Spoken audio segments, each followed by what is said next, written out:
Hello YouTube, this is Morgan Airspeed Prime here with my next Avatar video. This is going to be my first impressions for Netflix Avatar Episode 7 and Episode 8, the last two episodes of the season. So we have the North and also Legends to wrap things up here. And what I think is so interesting about these two episodes is that they gave themselves the time here to do everything they needed to do. That this is basically 118, 119, 120, with only a couple of extra scenes, like a little bit of Azula here or there, some of the Karuk stuff, that sort of thing. And they have more than enough time. Like, this is 66 minutes of content in the original, and they're getting close to like 90 minutes here. So the idea is that there should be no kind of excuses here for like stuff being off in any way here to a certain degree. But I do feel, once again, there are just some weird moments when it comes to changes here. Just some of the things they decide to do, some of the things they decide not to do, that just make me go, huh? What? What are we doing here? And especially because I think in this case, you really didn't need to do things that differently, like at all, because you have the source material there. This is some of the most liked, respected parts of book one. Why are you doing some of these changes ultimately? Some of it's like obviously fine, as we'll get into, but some of it is just odd in my opinion. I still think both of the episodes were like enjoyable. I still think the live action is good. And by that, I do not mean very good. I do not mean excellent. I mean good. Like as in, I liked it, but there are definitely some flaws. And so I would definitely say still coming out of book one, the whole season, I come out positive on the live action overall. It's not perfect, but I think it is of a solid and acceptable. It's the required level that I think we needed the live action to be just a very useful tool for Avatar to have. That I think this is more than good enough to be a tool to bring people into Avatar if there is that weird barrier to entry about people jumping straight into the animation. Instead, here is a live action way to do it, and I think it's a nice thing to have. Especially if they do get confirmed for book 2 and 3, which I probably expect them to do. I think this is going to do well enough that they'll view it as, I think, getting mostly positive reviews, and I think that's kind of what I've seen. It's like, it's at around 60% on Rotten Tomatoes, but it's like 75 on the user side. So I think they'll view it as like, okay, the book 1 format created some of these problems. We'll be in a better spot for book 2 and 3 because it's kind of in generally considered stronger material. They should be in a better position. They'll have the feedback from this season, and they should be able to make massive improvements for book 2 and 3 and still retain quite a lot of the hype. And especially because Avatar is going to be probably even more popular by the time they get around to season 2 because of Avatar Studios, because again, this is where having the two kind of avenues for the franchise is actually really good. This is going to help build up people ahead of Avatar Studios, and then Avatar Studios stuff is going to help to bring people back over here. And the fact that Avatar is in general going to have live action and animated stuff going at basically the same time, I think it's just good for the franchise overall. So that's my thoughts on it, and this is what I always felt that was going to be the benefit of this, and it's what I think is going to be the case overall. I think it just maybe happens that like I also happen to think it's relatively good overall, and then part of that is that like I didn't go in with crazy expectations. This is probably about the level I expected and wanted it to be, and so the fact that it's at basically that level I think is fine. But yeah, let's get into the details here. So we'll start with episode 7, The North. This is pretty much just a straight up recap, straight up adaptation of 118, in that there's no massive amount of extra stuff here, but there are some key exclusions. Like, they just drop arranged marriage plots.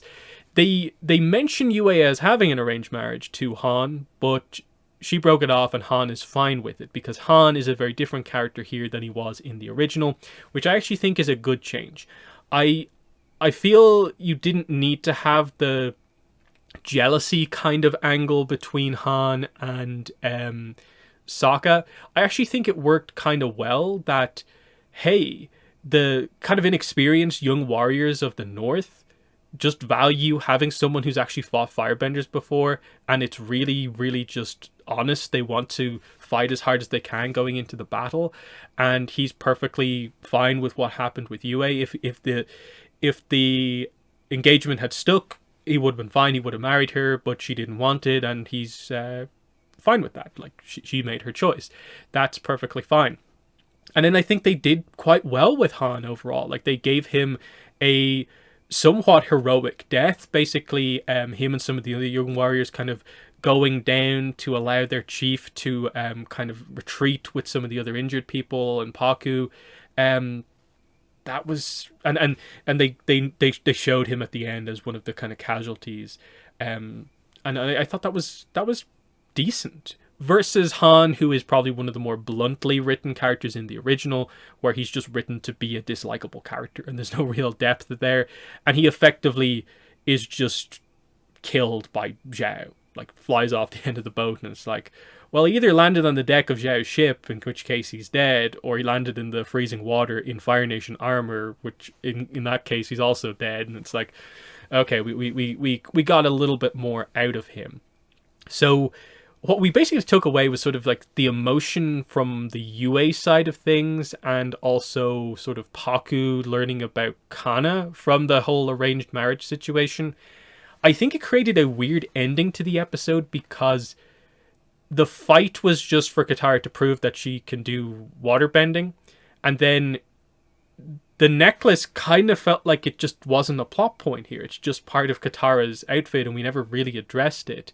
And it's weird that we didn't address it, because this helps to be the thing that sort of shakes Paku to make a change. But instead, they kind of continue it a little bit into the next episode and just have, basically Katara and Yagoda kind of eventually convince him to be like, use other waterbenders. This is life and death for the tribe. There's a bunch of us over here. We can do waterbending. Just tell us where we need to go. And that's a way to do it, but I did feel like the episode felt a little incomplete without some of that stuff, because again, there's a certain degree of what's the significance to Katara continuously having that part of her kind of outfit if it doesn't mean maybe as much anymore without the kind of backstory of it, because it works as extra detail for Gran, for Paku, all this sort of stuff, and they just didn't do anything with it. So that was certainly a weird one. It takes away some of the emotion of the Yue arc to a certain degree, but overall, it was okay. That sort of thing. Aang in this episode, because obviously this is where most of the Karuk stuff happens. So he immediately goes to the Karuk shrine, which is basically just a mostly empty room with a Karuk statue there. And I like that Yue kind of is the one to explain that, like, yeah, not a lot of people come here because Karuk isn't super well regarded or really thought of all that much, because in a way nobody knows that much about what he really did as the Avatar. And there are rumors about this and that spiritual stuff that he did, but mostly it's just not really talked about. And so Aang's like, an Avatar who didn't do anything? That's kind of like interesting to him. And obviously it's like, oh, cool, they're bringing in some of the Karuk backstory stuff, which we pretty much knew they were going to do. And that is basically what they do. Karuk does talk about fighting dark spirits. This is the truth of the matter. This is what he's kind of kept from everyone.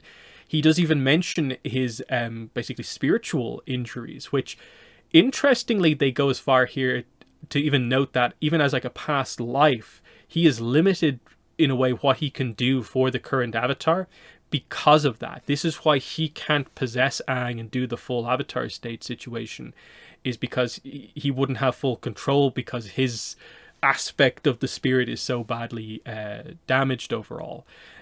So that was a bit of an interesting one.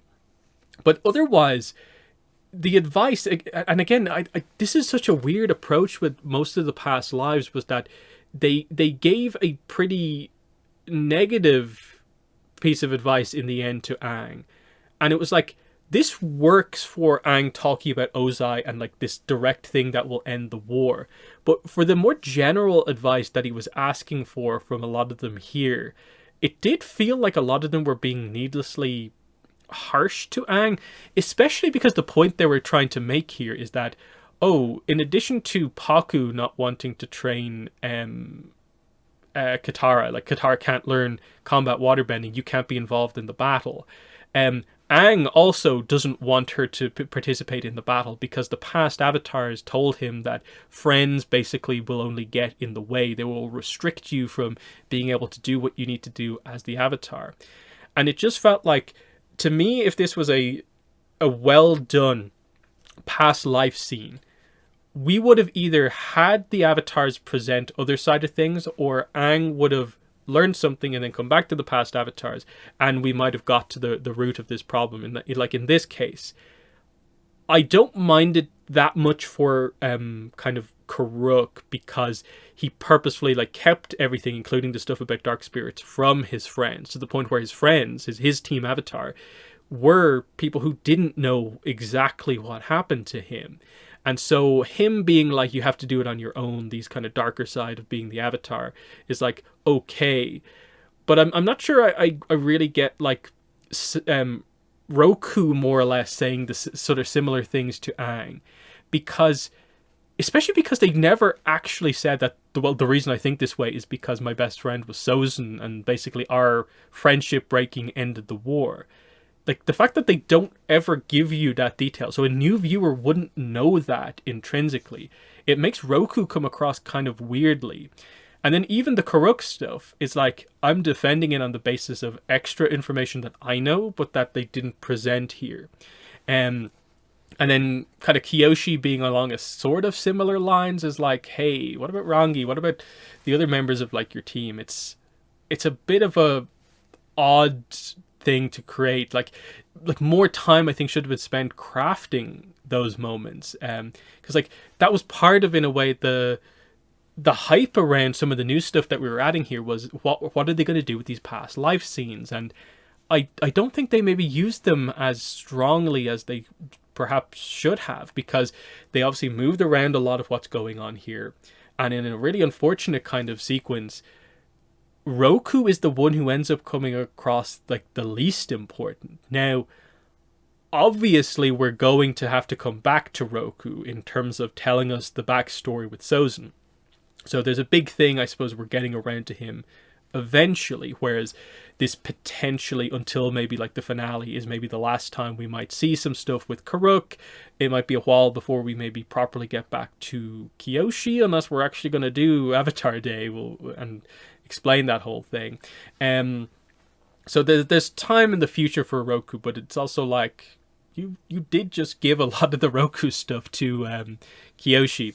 But anyway, the other stuff with Karuk, I suppose, while I'm here talking about Karuk, I'll bring that up. The whole Karuk knife situation, this is why he makes his like second appearance, because Zhao arrives at the tribe with the knife, and Karuk's spirit is like, my knife is here. It's made of spirit materials. And at least in my memory, I need to watch the episode a second time, obviously.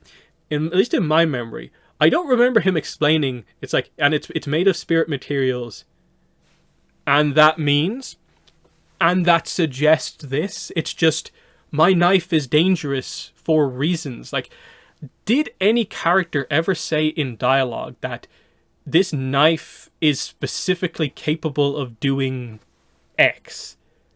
I felt like maybe it was in my head, because I was thinking, because we had this as a rumor kind of explaining this plot point well ahead of time.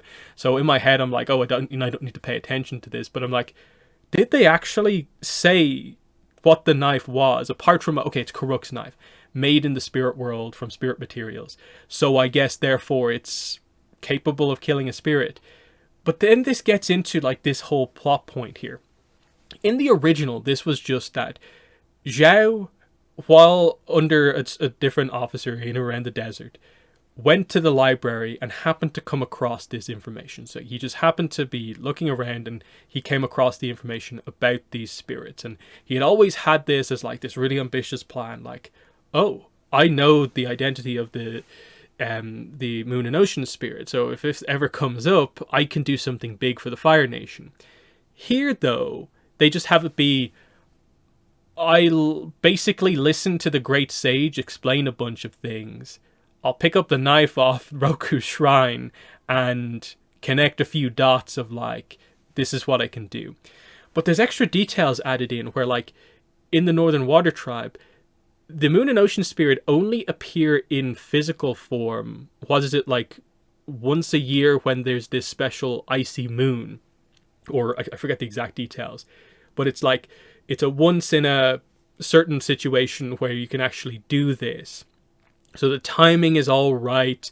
They appear here in their kind of mortal form, and they become vulnerable. But then, like, you also need the knife to kill them, and it's just like, okay, it's an extra detail. I get you want to really hype up this idea, but it felt very forced. Versus in the original, it's like, no, the two fish are just always there. They are in their mortal form because they crossed over at the beginning, and the whole reason the tides exist, the moon is related to waterbending, and the whole system in terms of early life in a way almost on the planet exists is because these spirits are so old, they are now essential to effectively the way the physical world works. Not that, oh, they come over here once in a while just to experience what it's like to be mortal. They made that decision a long time ago.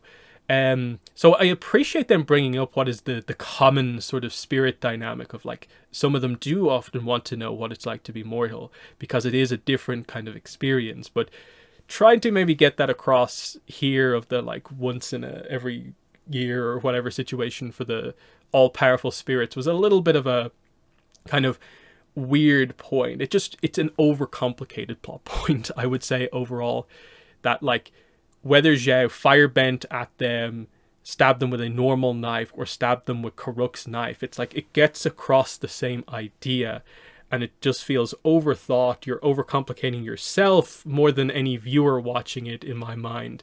It was just weird, especially because just Zhao in general, I do feel coming out of it, like, he's probably one of the characters I feel suffers kind of the most from, like, you took away so many, I think, of his kind of relatively important scenes. Like, the Agni Kai, I think, is important. I think the mention of him going to Wan Shitong's library is actually somewhat important, rather than just talking to the Great Sage. I liked the addition of, like, Azula is the one kind of helping him go up in the ranks, that Azula kind of in a way sees something in Zhao that, like, her father doesn't, because he is so dismissive of people who aren't impressively strong straight off the bat, where she can use a variety of different people as tools, and kind of sees a little bit more in people, that, like, she kind of uses it as he's in the perfect position. He's in or around Zuko, and even though maybe I don't even think too highly of him, he's just useful enough that, like, yeah, I want to be his kind of patron, kind of, as he rises through the ranks. And I thought that was, like, that's the most Azula stuff that we had this season, was just her kind of using Zhao like that. And so, in a way, instead of Zuko talking to Aang about Azula kind of gets brought up before Zuko by Zhao. They have their fight, Zuko wins, and Zhao is the one to be like, hey, like, you don't get it, do you? Like, it was Azula who was the one kind of, like, orchestrating this behind the scenes. Ozai doesn't care about you. You're, like, deluded about this. He won't welcome you back no matter what you do. He's made his choice. Azula kind of doubts herself to a certain degree, but I know it's so clear. Ozai has just been basically playing Azula off you to his advantage. That he is, what did he say? He's like, he's like forging Azula in your flame, basically. But he actually doesn't care about you overall.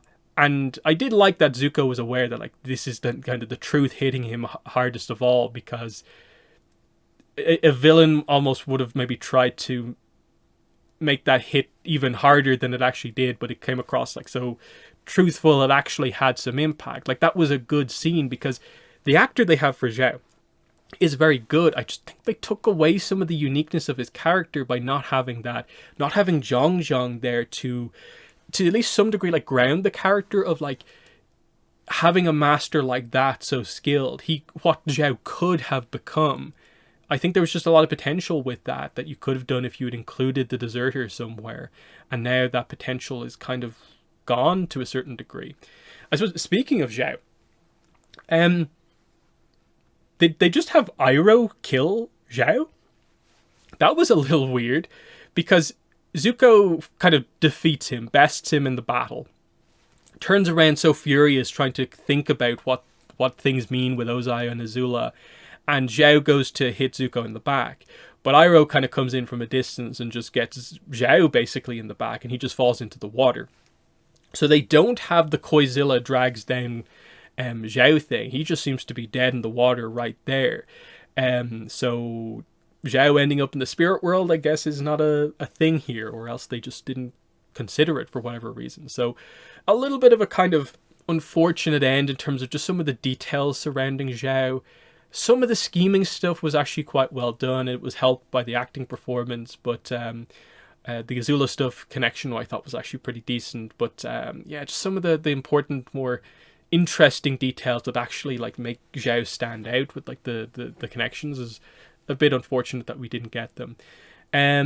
Because going back to, I suppose, the scene where like he's threatening to kill the moon spirit, there's the Iroh scene where he's like, whatever you do to that spirit, I will unleash on you tenfold. I found Iroh's like attacks when he actually went at Zhao and his men to just be very like, like it was some of the like, you're hyping up that you're going to do something really, really impressive, and you just did some relatively basic firebending there. I didn't see anything super impressive. Maybe I need to watch it again, but that was just very like, okay. Like, I think the movie, honestly, did this scene better. You can, like, complain all you want about how, the firebending, the way it works in the movie, but I thought the idea of, like, Iroh basically showing him being able to generate fire on his own in the movie was a big showcase moment during that fight, because there's a way to scare the living daylights out of a normal firebender by showing you can generate it on your own, and so powerfully as Iroh did in that scene. And this was just, come on, show us a real showcase of angry Iroh going at someone. I think you needed a bit more. So there was that. Yue and Sokka, I suppose, going back a little bit, these episodes definitely blending together in my head here. Yue, I thought, was relatively fine with the way they did it. The lack of the arranged marriage arc, I don't think affected her too badly. Her chemistry with Sokka, I thought, was pretty good, because Ian, I think, is just a really, really good at portraying Sokka. So that's worked across both of the kind of romantic kind of relationships. They made some changes, though, interestingly here, in terms of, like, what Yue's a waterbender. But I think that makes sense. To me, it's perfectly fine to have a character who literally has a piece of the moon spirit, which is responsible for waterbending inside them, to have waterbending. I think that is a perfectly fine decision to make, even if it was just to give Yue a scene where she heals Momo after Momo gets a kind of heroic moment saving a kid from a falling rock. Because it was an honestly, like, quite emotional moment of like Momo making the sacrifice and Sokka being like, hey, come on, Momo, get over here, and realizing that, oh, Momo's not getting up. And it was a way to demonstrate in a way on someone else that the spirit water can basically bring you back from near death effectively. So that was pretty nice, actually.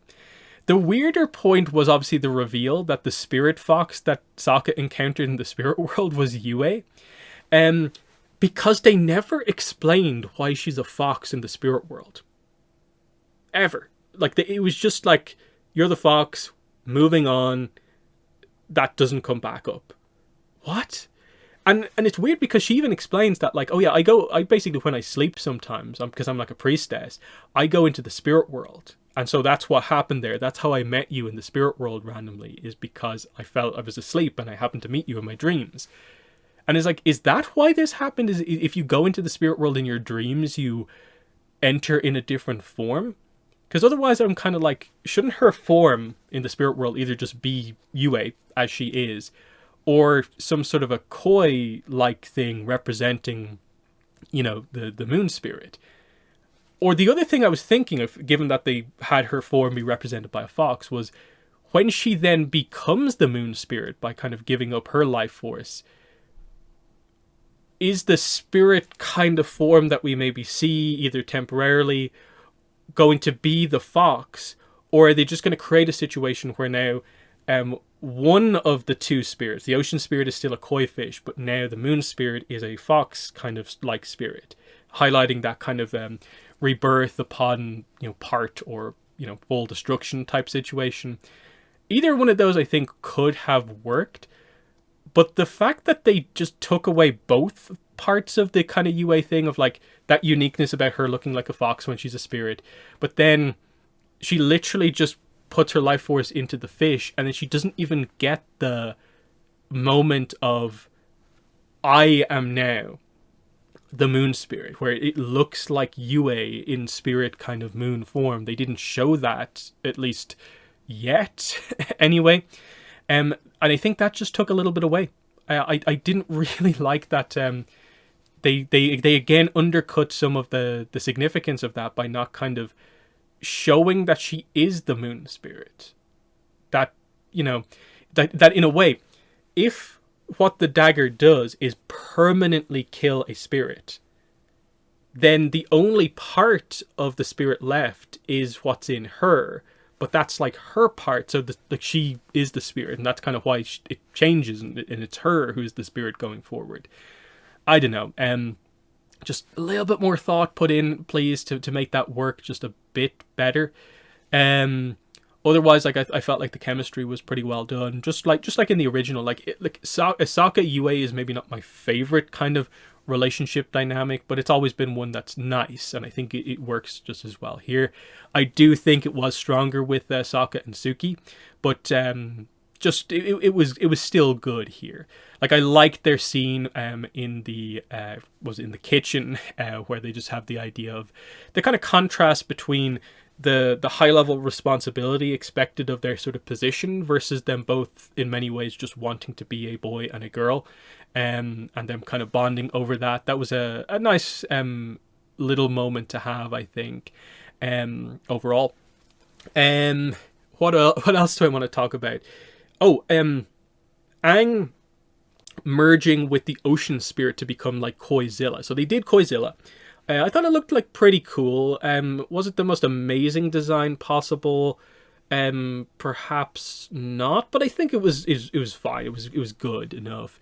The only issue I had with this scene was just that I didn't like how much they were really highlighting, and I think multiple characters said it multiple times. Aang's gone. The Avatar's gone.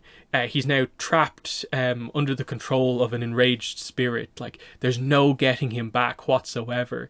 And they still, despite that being made clear, that the ocean spirit's in charge, they still had Katara try to give the speech, the calm down moment, and it's almost funny in a way that, like, it just doesn't work, because the timing is that, like, she finishes trying to give her speech, then that's when Yue restores the moon, basically. And this is what stops the ocean spirit, and like Aang is able to come out of that. And it's like, just why did you try to turn that into a more dramatic scene than what it was? That you can see just from what's happening. The Water Tribe people bowing before it.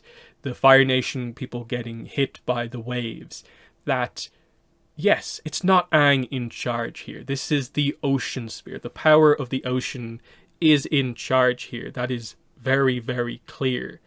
And And I to a certain degree I understand the idea of like Karuk with the line about like say, ooh, even kind of the power of the Avatar pales in comparison to elemental spirits, and I'm kind of like, elemental spirits, what do you mean by this? We've never heard that kind of classification before, because as far as we're aware, like, is there like a fire spirit or a sun spirit? You know, is there a wind spirit, or there are earth spirits, but I don't think they're necessarily in the same regard that like what Karuk would maybe be talking about in this case, as like potentially like a spirit that if killed would prevent earthbending from happening. We don't really have that for the other elements, so I wonder what the extent of that kind of classification really is. Is it specific to this, or does that relate to the original canon as well? Not really sure, but just a little bit kind of trying to make a little bit too much out of that scene. I feel just with the timing that was actually in it, and that like, why didn't you just have Katara try and calm down Aang down out of the Avatar state in like the first episode in 103? I get it was maybe a little bit early, and maybe that's your logic for it, but I I think that works better than having her clearly just talk to the ocean spirit, where Aang was never going to kind of calm down both effectively. Just a weird one there, how that kind of worked. What else is there to talk about here? So I suppose more going into maybe the second episode. The Katara kind of getting a chance to, I suppose, lead some of the kind of female waterbenders, and then eventually she's given some of the younger waterbender recruits as well. This is where the transition from the first episode into the second episode didn't quite work, because Zuko, even when he fights Katara, has the line of like, "You found a master," and then you think like, oh, has Palku actually trained her a little bit off screen in between this? But then she's just like, no, I found it. It's like myself. I don't know how much I like the idea that like we're just going with the idea that Katara, completely self-thought, has basically got herself up to mastery level without any like official training. I just find that to be very odd the way they've done it, because it's not like Katara's training is this thing that like takes a super long time. She's still a complete prodigy, factoring in her getting like Palku training and stuff like that. She still has a very quick progression. So the fact that they kind of made the decision to make it almost even quicker and avoid formal training was just an odd one to me, especially when you had the younger kind of waterbender trainee kind of come up and be like, "Oh, Master Katara," and it's like, I get what you're doing here, but the details, like, it just feels like one of those lines that, like, I understand why you maybe have that there, but I don't think it works in the way you want it to work. But it was cool to see, you know, them all kind of block some blasts. Katara gets, again, her experience. She gets to kind of lead a little bit, create a little bit of a battle kind of formation. But then they do have the moment, like, where you get revealed that like Han died. Some of the other women waterbender died, and that kind of trainee waterbender did also die as well. So like that's a kind of moment that like that's nice. What you're able to do with the kind of higher age rating on this show, of just really showing that people died in the battle, whereas obviously in the original you kind of implied people are going to die. When I think of the people that they showed, like what Han, I suppose technically died, though it was more of a jokey thing in the original, of course. And then Yue, of course, is reborn as the moon spirit. Whereas here you actually see kind of more of that quite clearly. They had the war balloon thing here, so that was an interesting one, that they felt that they had to use that immediately after Omashu. I get it, because it's technically much earlier in the season, there's time for it to come into play. They even said it was the prototype. They only had one of them. It's fine as a way to get them in, but also you're in the middle of a battle. I think you could get your commander into the kind of the Spirit Oasis no problem, like they did in the original, and save this for a more important point to bring Fire Nation air power into play. You again, it's just another one of those points where I'm just a little bit worried about, like, you don't need to bring this many future plot points back into the kind of earlier points that you don't have to do all of these things. You can save some of this, basically. That was just a little bit of a weird one. I get it, but come on. What else is there to talk about here? I talked about UA. Sokka's arc, like they did the whole thing here of like I wasn't able to protect UA, but Arnuk being very clear about no, she made her mind up. She made this choice in a way like he knew that this was always this aspect of her of like, if not for her being saved by the moon spirit, he would have never had his daughter, and so he kind of always knew that this would have to be repaid at some point, and he had kind of accepted that in a way that they still had that here. But Sokka, because of the arc that they've done about the whole am I a warrior, am I not a warrior, I get it. He still kind of feels like he wants to prove himself. He hasn't really interacted with his father. He addressed the whole flashback of like he was shown a moment where his father was disappointed in him. UA did say that like if he saw you now, he would see how much you've grown, which was nice enough. But it's very much a case of I think Sokka's arc in the finale here is more of you need to have book 2 to pay this off, with regards to like he's going to be more protective when he sees Suki again in Serpent's Pass, and like other stuff as we go forward, meeting his father towards the end of the season. Like that's the arc that Sokka has. So he needs to have the next season happen, definitely. Aang comes around on the whole you can't fight, like the whole Avatar thing, like my friends are a distraction to the Avatar, basically.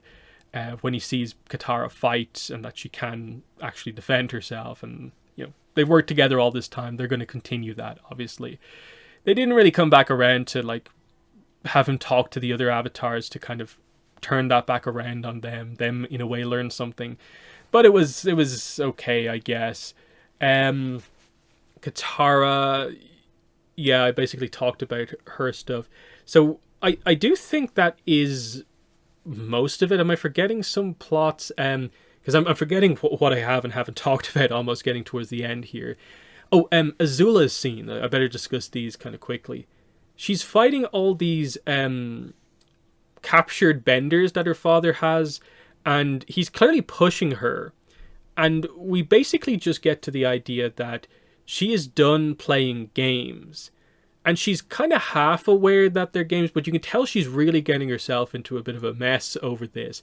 Even though Ty Lee and May are kind of making it clear, even they can see that it's, as in a way Zhao says to Zuko, they can see that they're just kind of using Zuko. He's using Zuko to get you to think that you really need to prove yourself, like doubly. He's just pushing you, basically. And she finally decides to kind of rebel back against this, and she effectively just forces him to, like, he firebends at her, and then she turns around and does lightning for the first time. There's a little bit of a, like, what was I meant to take from this? That, like, she's trying to one-up Ozai? That she could only do this by responding to Ozai, like, attacking her? Or is this just a, like, I got you angry when I had this all along? There was just a little bit of a weird, like, what was I meant to take away from the exact way you did that scene? Like, it was cool. The lightning looked pretty nice. You saw Ozai obviously very pleased, very much highlighting that, yes, this was all him just pushing Azula against Zuko. He doesn't actually care about Zuko. He just wanted to forge Azula into something more. Highlighting that, like, he cares more about her skill set than her herself. And that's part of it, is that this is him not caring about anyone, only how he can sort of, like, use people to his own gain. And he particularly thinks Azula is a good candidate because she is so skilled. And so the implication is off screen. He immediately sends Azula to Omashu, now that she's kind of completed her training. Blue fire plus lightning. She will lead the attack on Omashu, which we had heard was coming in. And we end the book with Bumi captured, the fall of Omashu, and Azula has succeeded here. Finally, she's been put out on the battlefield to do something. She's in play at last, and yes, she has succeeded. So Azula's that's Azula's setup for book 2, where she's going to come, I suppose, more into play in terms of going after Zuko and going after the Avatar. It's just about like, okay, where do we go from here? I wouldn't read, in my mind, too much into like, I seen some people maybe freaking out a little bit about like, oh, they're already maybe doing too much with Azula and maybe her mental state, whereas I think it just took her a little bit to realize that, like, yeah, it is Ozai playing games with her, and she still is herself. Like, I don't think they're bringing up too much of the she's already falling apart mentally yet. It's just, I think for a little bit there, she was confused about how she was the favorite, but then all of a sudden, Ozai's actually talking about Zuko and praising him, which hasn't been the case before, but it was obviously just his manipulations. So they're set up, I think, reasonably well there. I ultimately think, I don't think you had to include Mai and Ty Lee early at all. But I suppose they felt like maybe we don't want to do the way they get introduced in book 2. We want them to already be there. And that was their kind of just approach here. They want to go into book 2 and just be like, everyone's already in play. We're just starting it straight away. No introductions necessary. But, you know, we'll see how that goes. And then we end with a scene setting up the comet. They just basically say it's coming soon. We've finally figured it out. The comet is finally going to come back. It's not far away. But they don't specify a time. And this is fine. I know some people are getting themselves into a little bit of a mess over this, but it's as suspected when they said this in interviews. They don't know what age the actors are going to be when they finally get around to doing book 3. And they don't want to have said in book 1 that the comet is coming in like 9 months. Because if they say that, and then the actors very clearly all look like 18. They're basically adults by the time we get to whenever we do season 3. That's going to look a little bit silly. That Gordon, for instance, looks pretty young here. He already looks a decent bit older. They have to account for that, and so they're basically just at some point in the coming seasons going to say the comet is 2-3 years away, 5 years away, so that there'll be that gap of like probably book 1 versus book 3 in universe. Probably will be like 3, 4, 5 years gap to account for the actors aging, because it would be silly not to account for that, because it is not the most important detail in Avatar that the timeline is only 9 months. Especially because, for whatever reason, they have made the decision to not have Aang learn waterbending at all this season, which is one of the weirdest things in this adaptation. In this show, I think that has to go down as one of the weirdest things here, is Aang just never attempts to bend water not in Avatar state. And it's just sort of implied that, I guess, now that Katara is quote-unquote a master, she'll now start. Because I'm guessing they're just making the decision here that all of his masters will be his friends that are in or around his age. So his masters will be only Katara for water, only Toph for earth, and only Zuko for fire. That's, I guess, the way they're just going to do it. And they're just going to maybe ignore his little bit with Zhang Zhang, ignore that he ever did anything with Pakku, and that Toph is where he makes all the progress with earthbending. We'll see how that goes.